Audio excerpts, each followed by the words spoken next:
Bonjour à tous, seconde vidéo sur cette nouvelle technique de frisée en prise tambour inversée, main gauche. Donc c'est depuis le 30 septembre dernier que j'ai débuté cette technique que je n'ai jamais vue jouer véritablement de la part des batteurs qui soient issus du jazz ou du rock, que j'ai vu à l'occasion en forme de clin d'œil pendant quelques secondes euh, jouer dans des solis, mais de façon vraiment très brève. Moi, ce que j'essaie de faire, c'est d'adapter cette technique à l'ensemble de mon jeu, que ce soit qu'il soit rythmique, même si dans mon style, les musiques intuitives, le rythme, c'est une sorte de fond sonore assez diffus, et également donc en solo. Voilà, pour certaines interventions. Donc je m'aperçois qu'en fait cette technique est extrêmement prometteuse, puisque j'ai toujours eu déjà préalablement un retard de la main gauche en matière de vélocité par rapport à ma main droite. Et là je suis en train de me rendre compte que je comble ce retard en très peu de temps et que les perspectives sont gigantesques. Et c'est vraiment, ça constitue vraiment pour moi un voyage, un voyage unique, un voyage technique unique. Donc, lorsque j'en aurai fini de maîtriser cette technique, c'est-à-dire j'estime être au point l'année prochaine, dans le courant de l'année prochaine, j'essaierai de réaliser une petite vidéo, enfin, à mon avis, une grande vidéo pédagogique qui vous permettra peut-être je sais pas, de vous offrir de nouvelles perspectives, peut-être même une nouvelle vision de, du travail du frisé. Mais en tout cas, ce qui est certain, c'est qu'avec cette technique, on progresse vraiment, enfin pour ma part en tout cas, à pas de géant. Alors j'avais un sérieux handicap main gauche. Je me suis aperçu avec cette technique qu'on pouvait induire certaines actions mécaniques.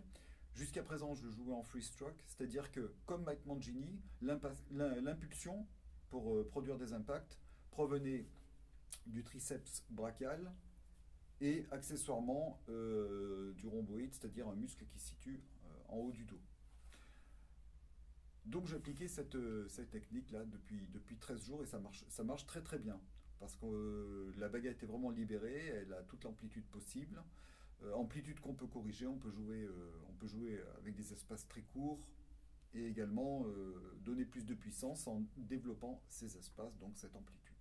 Je me suis donc aperçu qu'en fait, on peut induire également une action mécanique à partir du poignet, une certaine façon de positionner le poignet, façon qui respecte les impératifs ergonomiques du geste et biomécanique pour ne pas se blesser. Et c'est une façon de jouer le poignet qui peut être extrêmement rapide, mais aussi extrêmement fine et précise. Voilà, presque essayer de jouer sur des percussions chirurgicales.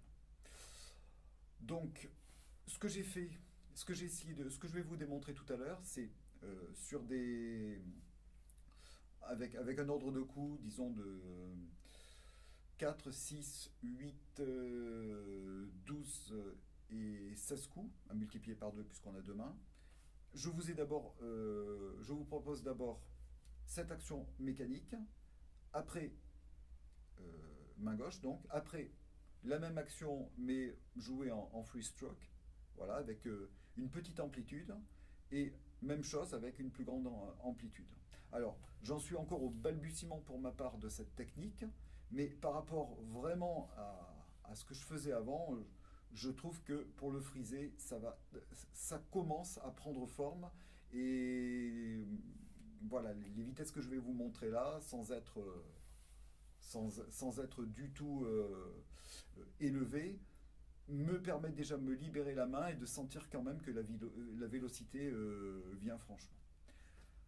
Voilà, donc sans plus attendre, je vais vous laisser voir tout ça.